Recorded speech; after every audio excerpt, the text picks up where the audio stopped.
Hoje, então, estamos gravando essa aula, porque no dia que foi dada a aula, ela ficou sem som. Então, hoje só é um resumo daquela aula, para não ficar sem o vídeo na internet. Em nome do Pai, do Filho e do Espírito Santo. Amém. Vinde, Espírito Santo, enchei os corações dos vossos fiéis e acendei neles o fogo do vosso amor. Enviai o vosso Espírito e tudo será criado e renovareis a face da terra. Oremos. Ó Deus, que instruísse os corações dos vossos fiéis com a luz do Espírito Santo, fazei que apreciemos retamente todas as coisas, segundo o mesmo Espírito, e gozemos sempre da sua consolação. Por Cristo, Senhor nosso. Amém. Nossa Senhora de Fátima, rogai por nós. Estamos no artigo 3º, do Catecismo, no parágrafo 100. Aos poucos, dentro da história de Israel, se revelando Deus único, se revelando Deus verdadeiro, e os homens foram compreendendo pouco a pouco. Cristo é a palavra única, nele está resumido e contido toda a verdade. Todas as coisas que o Pai quis revelar, revelou-as em Cristo. Tudo que veio antes do Antigo Testamento é revelação aos apóstolos, era já uma preparação daquilo que viria a ser a revelação plena. Na Escritura, ela acolhe não somente a palavra humana, mas o que ela realmente é, a palavra de Deus, diz o parágrafo 104. E assim vamos entendendo, a inspiração divina se dá exatamente porque Deus vai colocando no coração dos homens, Deus que é o autor da Sagrada Escritura, porque ele foi revelando-se à humanidade, a humanidade correspondeu ao seu chamado, e quando não correspondia, Deus continuava chamando, ensinando e mostrando. Por isso o povo sempre voltava a Deus.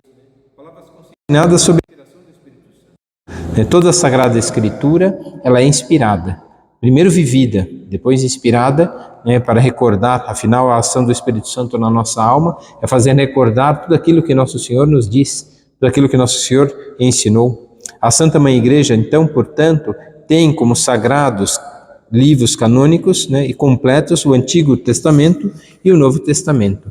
A Igreja, então, vai ser inspirada, e esses autores humanos escrevem na redação. O que eles fazem? Eles dizem aquilo que viveram. Serviu fazendo-os a usar as próprias faculdades e capacidades, e agindo assim, eles escreveram como verdadeiros autores tudo aquilo que viveram, tudo aquilo que era próprio da revelação divina para eles, para cada um deles em particular. Esses livros inspirados ensinam a verdade, então a verdade revelada por Deus, sempre a verdade revelada. E deve-se professar, portanto, os livros da Sagrada Escritura que ensinam com certeza, sem erro, a verdade que Deus, em vista da nossa salvação, quis que fosse consignada nas Sagradas Escrituras. Por isso, a Sagrada Escritura, ela é o livro da religião, a religião do livro. Mas é verdade que ela é também conhecida como Palavra de Deus, não é Verbo encarnado e vivo, isso no parágrafo 108. Por isso, a Palavra de Deus é a inspiração divina daquilo que viveu Cristo, daquilo que viveu Deus com o seu povo, com o povo de Israel. Tanto no Antigo Testamento isso, quanto no Novo, em Cristo Jesus e no testemunho dos apóstolos. Por isso, o Espírito Santo é o intérprete da Escritura. Deus fala ao homem de maneira dos homens, através dos homens. Então, os homens foram usados como instrumentos da graça de Deus, e Deus foi se revelando particularmente aos profetas, também aos apóstolos. Deus vai se revelando, esses homens vão afirmando realmente aquilo que experimentaram, aquilo que viveram, manifestar as palavras de Deus, manifestar o itinerário, o caminho que Deus quis dar a todos nós. E assim, Deus leva em consideração as condições da época. Então, cada um revelou dentro do seu período, dentro da sua época, dentro dos costumes, daqueles momentos quando o povo ainda estava em Canaã, na terra de Canaã, depois quando estava escravizado no Egito, depois quando estava no exílio na Babilônia. Então, o povo escrevia de acordo com o que vivia, seja nas tristezas, angústias, nas alegrias e até mesmo na descrença. Quantas vezes negaram a vontade de Deus, quantas vezes não conseguiram cumprir a vontade de Deus. Por isso, os modos de sentir, falar, narrar, correntes de cada época foram usados como um método e um modo para escrever a Sagrada Escritura, não sem a inspiração divina, inspirados por Deus dentro da limitação humana, mas foi revelado. Por isso, é preciso prestar muita atenção ao conteúdo e à unidade da Sagrada Escritura. O conteúdo, qual é? A revelação divina, a revelação da verdade e da fé. E qual é o conteúdo, né? Então esse conteúdo, aliás, o conteúdo é esse. E qual é a unidade? A unidade da Sagrada Escritura é que tudo fala de uma única revelação, que em Cristo se dá, né, a plenitude. Mas é uma única revelação. Deus se revela aos poucos e se revelou por completo em Cristo Jesus, nosso Senhor. Por isso, ao ler a Sagrada Escritura, dentro da tradição viva da Igreja inteira, o que acontece? A Sagrada Escritura está escrita mais no coração da Igreja do que nos instrumentos materiais. Por isso, no coração da Igreja, naquilo que foi vivido, naquilo que foi experimentado do amor de Deus, né, da predileção do amor de Deus por cada um. Por isso é preciso estar sempre atentos a essa analogia da fé, porque por essa analogia da fé entendemos o quê? A coesão das verdades de fé revelada entre si e em todos os momentos, em todos os tempos, né, no projeto total da revelação. Então tudo tem uma continuidade. Essa continuidade da fé revelada não foi traída e nem negada. Negada pelo pecado, sim, isso sim, mas não negada por Deus. Deus foi se revelando e à medida que os homens correspondiam, isso se dava plenamente. A igreja, né, a tradição da igreja distingue, né, sua, porque permitiu o sofrimento, porque permitiu. Então, o sentido espiritual. O sentido literal já está dizendo, né, o significado pelas palavras da Escritura, né, e os exegetas vão ver em cada uma das palavras o sentido, como Deus inspirando aquelas palavras na Escritura, aqueles argumentos, aquelas situações, como Deus inspira esses homens a dizer como Deus queria. Às vezes parece até uma incoerência, uma palavra que não era usada naquele período, naquele momento, que não era, parece não ser nem capaz do profeta dizer a unidade do projeto de Deus. Vamos entendendo o texto, todo o texto da Sagrada Escritura, acontecimentos, né, a travessia do Mar Vermelho, que espiritualmente tem um sentido como Cristo, a vitória de Cristo, e também o batismo. Então, no Antigo Testamento, vamos vendo sinais do Novo. E no Novo, percebemos os sinais do Antigo. Há uma continuidade entre um e outro. Há uma interdependência entre eles, porque a revelação é única. Então ela foi se dando, né, ao longo de toda a história. Deus vai se revelando e o homem, à medida em que adere a essa vontade, cresce. Por isso quis conduzir-nos a um justo agir. Né? Por isso tem um sentido muito. Por isso que os 10 mandamentos, o decálogo, são ordens, aquilo que eu devo fazer e aquilo que eu não devo fazer. Isso já está quase que escrito na lei natural humana, o bem que eu devo fazer, o mal que eu devo evitar. Fomos criados para um bem. Deus, quando criou o mundo, viu que tudo era bom. Então, pertencemos a essa bondade, criados à imagem e semelhança de Deus, né? A essa imagem nós trazemos. Então, o bem que devemos fazer e o mal que devemos evitar. Assim, Deus está ensinando o povo de Israel, e mesmo os apóstolos e depois os discípulos, vai ensinando o justo agir. Né? Para quê? Para a nossa instrução, Deus vai nos ensinando, nos corrigindo. E a igreja, portanto, na terra é sinal da Jerusalém celeste. Por isso tem um sentido anagônico. Né? Então, aqui, o que vivemos aqui, da vontade divina, tem uma prefiguração da vida futura. Então, quando amamos aqui, somos um reflexo, né, e nos assemelhamos à bondade de Deus. Isso nos liga intimamente, em perfeita comunhão com a vontade de Deus, pelo menos naquele ato. Nos outros talvez não, mas naquele ato sim, entramos em plena comunhão com Deus. E a comunhão é isso, é comungar da mesma fé, comungar da mesma revelação, da mesma vontade divina, dos mesmos atos de Cristo, daquilo que Ele pede aos profetas, aos apóstolos e aos discípulos. Portanto, é dever dos exegetas esforçar-se dentro dessas diretrizes, o sentido literal, o sentido espiritual, a questão moral, o sentido anagônico. Então, tudo isso é um aprofundamento do sentido da Sagrada Escritura.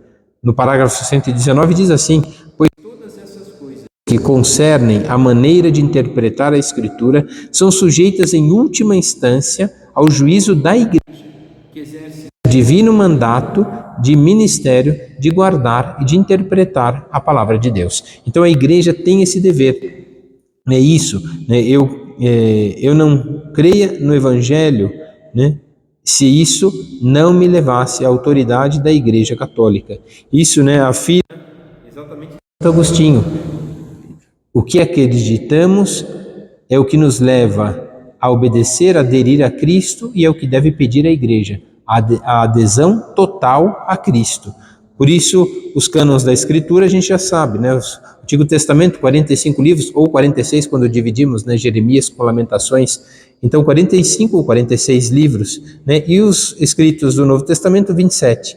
São esses os cânones romanos da Igreja. A Igreja proclama tanto esses do Antigo quanto dos Novos. É verdade que alguns tiram alguns trechos, alguns capítulos, né, e alguns parágrafos exatamente da Sagrada Escritura. Isso seria deturpar, por interesse próprio, mudar as coisas que não se devem, né? Isso diz respeito a alguns dos nossos irmãos, né, que professam a fé em Cristo, mas parcialmente, não aderindo a algumas verdades já reveladas, vividas pela sagrada tradição, escritas na Sagrada Escritura. Por isso, o Antigo Testamento, divinamente inspirado, conserva um valor permanente, né? Aliás, nunca foi revogado. Deus nunca preparar a vida de Cristo. Todo o Antigo Testamento foi preparado para receber Cristo. Então Deus foi se revelando aos poucos. E à medida que os homens foram compreendendo, Deus enviou o seu Filho. Embora contenha também, né, coisas imperfeitas e transitórias na Sagrada Escritura. Como imperfeitas? Bom, os pecados, as coisas transitórias que vão sendo, né, colocadas em ordem à medida da compreensão e da adesão a essa verdade. Por isso, o Novo Testamento, esses escritos fornecem-nos a verdade definitiva da revelação divina.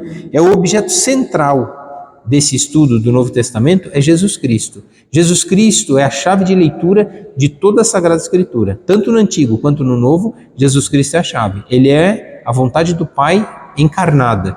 Ele é a vontade do Pai que veio nos salvar. Por isso, né, o Filho, Deus encarnado, os seus atos, os seus ensinamentos, a paixão, a glorificação, né, tudo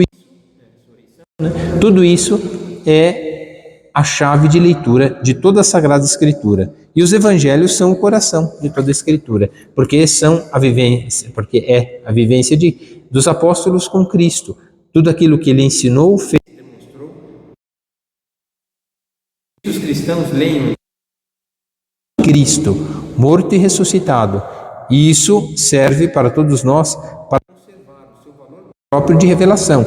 Tem um valor de revelação, não é a plenitude em Cristo, mas mostra Cristo. Ele é porque esperavam o Salvador, esperavam o Messias, né? Toda a Sagrada Escritura, o Antigo Testamento, espera o Messias, o prometido do Senhor que libertaria o povo. Pensaram que era Moisés por causa da libertação do Egito.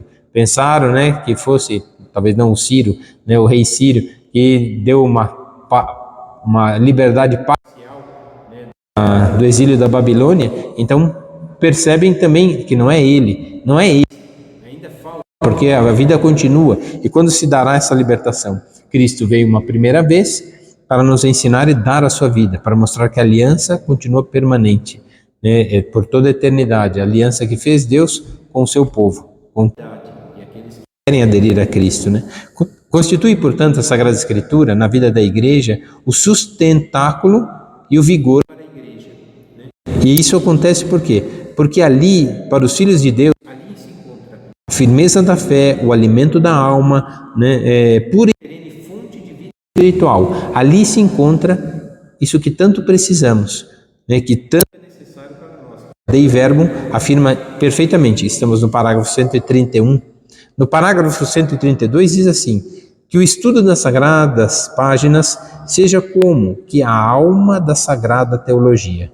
Da mesma palavra da Sagrada Escritura, também se nutrem salutarmente e santamente floresce o ministério da palavra, a saber, a pregação pastoral, a catequese e toda a instrução cristã, na qual deve ocupar lugar de destaque a homilia litúrgica, porque ali não só vivemos na sagrada liturgia, né, a manifestação da ação divina salvífica para o homem, mas ali ela é explicada e é celebrada. Ali vivemos como uma verdadeira festa. Se o povo de Israel celebrava a Páscoa, toda a Santa Missa é a festa da Páscoa, celebrada de modo muito sucinta, é verdade, bem breve, não era como 7 dias de festa que faziam, mas nesses poucos momentos é explicada a salvação e ao mesmo tempo celebrada. Por isso a Santa Missa é para nós a ação de Cristo no mundo, e essa ação de Cristo no mundo é a sua ação salvífica. Quis permanecer conosco todos os dias e de forma sacramentalmente permanece ali conosco. Isso, toda a Escritura vai nos ensinar isso, exatamente isso. E a Igreja exorta com veemência e de modo peculiar todos os fiéis cristãos a que, pela frequente leitura das divinas Escrituras, ou a Lexio Divina, aprendam a eminente ciência de Jesus Cristo, porquanto ignorar as Escrituras é ignorar Cristo.